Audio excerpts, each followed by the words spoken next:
La Foire internationale du commerce des services de Chine a accueilli cette année 10 nouveaux pays dont les Émirats arabes unis, la Suisse, l'Italie, l'Australie, etc. qui ont installé pour la première fois leur stand au nom du pays au Centre national des conventions de Chine. Au total, 71 organisations et pays ont participé à cet événement, y compris l'Organisation météorologique mondiale et l'UNESCO.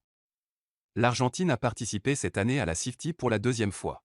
À l'occasion du 50e anniversaire de l'établissement des relations diplomatiques entre la Chine et l'Argentine espère approfondir la coopération entre les deux pays dans le domaine des services et présenter ses services de qualité au monde à travers cette foire, a indiqué une diplomate de l'ambassade d'Argentine en Chine. On sait que l'Argentine est un pays qui jouit d'une reconnaissance mondiale. Nous sommes l'un des principaux producteurs et exportateurs d'aliments de haute qualité. Nous sommes également reconnus pour notre créativité, pour notre éducation de haut niveau, et pour nos ressources humaines. C'est principalement ce que nous voulons promouvoir pendant cette foire. Nous sommes très heureux de participer à cet événement, car nous sommes non seulement connectés avec nos homologues, mais aussi avec le public chinois.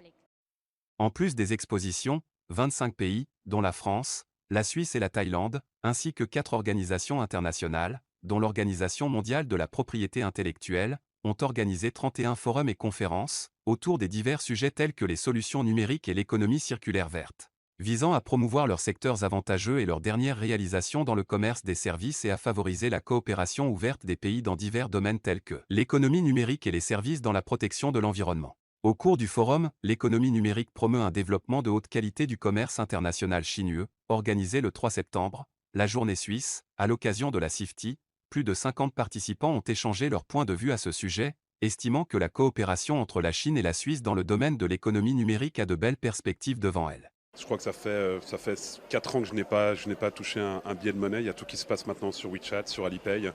Dans la vie de tous les jours, le téléphone est indispensable, que ce soit pour payer le gaz, payer l'électricité, payer l'eau.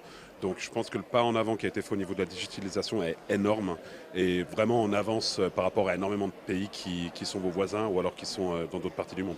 La Suisse est un pays de technologie et d'innovation.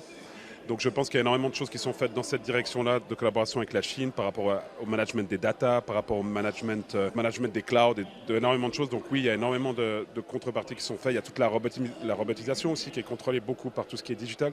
Donc je pense qu'il y a énormément de fields aujourd'hui, que ce soit avec nos leaders comme ABB ou des choses comme ça, qui sont aujourd'hui en commun dans les développements avec la Chine. Dans la zone d'exposition sur les pays et régions de la CIFTI, les visiteurs peuvent non seulement apprendre les nouvelles tendances de chaque pays dans le domaine du commerce des services, mais aussi découvrir les mœurs et rites d'un pays et goûter aux multiples charmes de sa culture. 33 pays, dont les Pays-Bas, l'Autriche et le Portugal, ont également construit des salles d'exposition cloud nationales, permettant au public de voyager en ligne à tout moment et à tout lieu.